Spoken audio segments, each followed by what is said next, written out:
Assalamualaikum warahmatullahi wabarakatuh.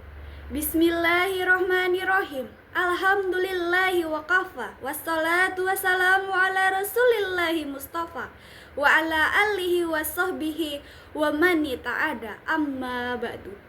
Puji syukur kita panjatkan atas kehadiran Allah subhanahu wa ta'ala yang dengan limpahan rahmatnya memungkinkan kita berkumpul di pagi yang penuh berkah ini dengan kesehatan untuk melaksanakan ceramah hari ini. Pada tausiah kali ini kita akan membicarakan 3 musuh orang yang beriman. Apa sih 3 musuh itu? Musuh tersebut adalah yang pertama dunia, yang kedua syaitan, dan yang 3 itu adalah nafsu.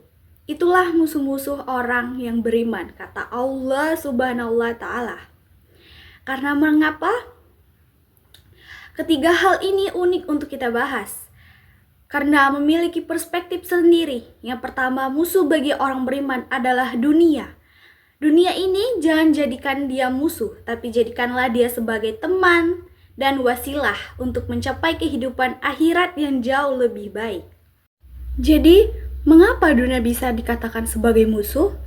Karena kalau tidak pandai-pandai ataupun tidak bijak menyikapi dunia, kita akan menghancurkan orang tersebut dan orang itu juga akan tergelincir, bahkan dilalaikan. Itulah yang disebut dengan dunia.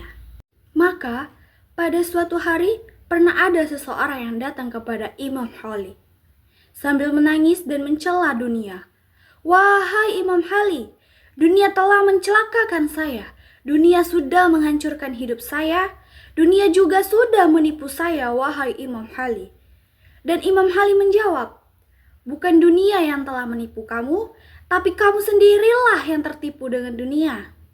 Dunia seperti itu sifatnya kesenangan yang memperdayakan kita. Maka dunia tersebut memang sifatnya seperti itu. Dan janganlah kita untuk menjadikan dunia sebagai musuh, tapi jadikanlah dunia sebagai teman, sahabat, kawan, ataupun wasilah. Karena mengapa? Karena kita masih butuh. Kita tidak boleh meninggalkan dunia. Kita hidup di atas dunia. Allah menciptakan penghuni dunia, bumi juga tempat tinggal bagimu dan kesenangan sampai waktu tertentu. Kita akan selalu butuh dengan dunia. Kita tidak boleh meninggalkan dunia.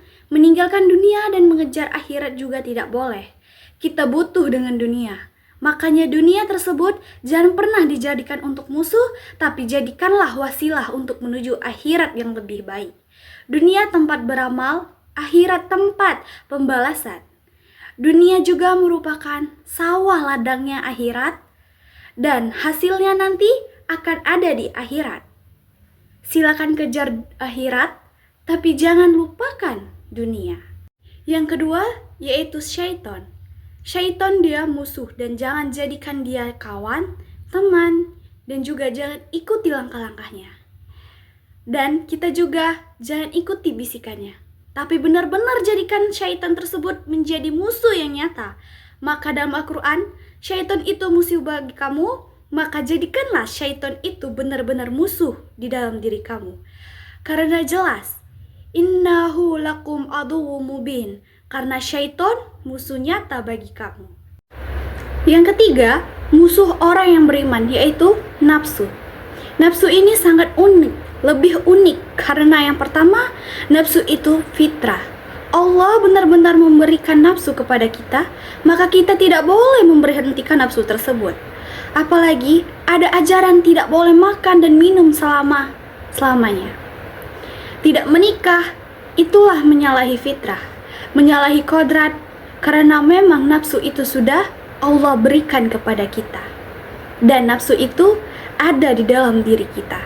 Maka, jika malaikat yang ada di dunia, kita tidak akan melihat tempat bangunan ataupun rekreasi. Karena apa? Karena malaikat tidak diberikan nafsu oleh Allah subhanahu wa ta'ala. Nafsu berada di dalam tubuh kita, berada di dalam hati kita. Nafsu dia merupakan gaib, tidak bisa dilihat, tapi kita yakin bahwa nafsu itu ada di dalam diri kita sendiri. Yang artinya, nafsu kita butuh, maka jangan diperturutkan. Nafsu itu musuh, tapi jangan diberikan haknya. Silakan kita makan dan minum, tapi dalam koridor keimanan. Makanya Allah Subhanahu wa Ta'ala mewajibkan kita berpuasa di bulan suci Ramadan dan disunahkan juga di bulan-bulan yang lain. Tujuannya untuk melatih nafsu kita, mendidik nafsu agar nafsu dirahmati oleh Allah Subhanahu wa Ta'ala. Maka sambutlah Ramadan dengan baik, jadikan Ramadan itu sebagai madrasah nafsu untuk mengaturnya supaya jadi nafsu yang disenangi atau bahkan mengajak kepada jalan Allah Subhanahu wa Ta'ala. Baiklah, tausiah yang sudah disampaikan tadi, ada 3 musuh orang beriman. Yang pertama itu dunia, yang kedua itu syaitan, dan yang ketiga itu nafsu. Yang dimana dunia jangan dijadikan sebagai musuh, tapi jadikanlah sebagai teman atau wasilah. Yang kedua itu adalah syaitan, yang dimana jadikanlah syaitan benar-benar musuh terhadap diri kita, dan jangan mengikuti langkah-langkahnya. Dan yang ketiga, yang terakhir itu adalah nafsu, yang dimana nafsu merupakan sebuah fitrah yang telah diberikan oleh Allah Subhanahu wa Ta'ala. Baiklah, hanya itu yang bisa saya sampaikan. Lebih dan kurang saya meminta maaf. Saya akhiri. Wassalamualaikum warahmatullahi wabarakatuh.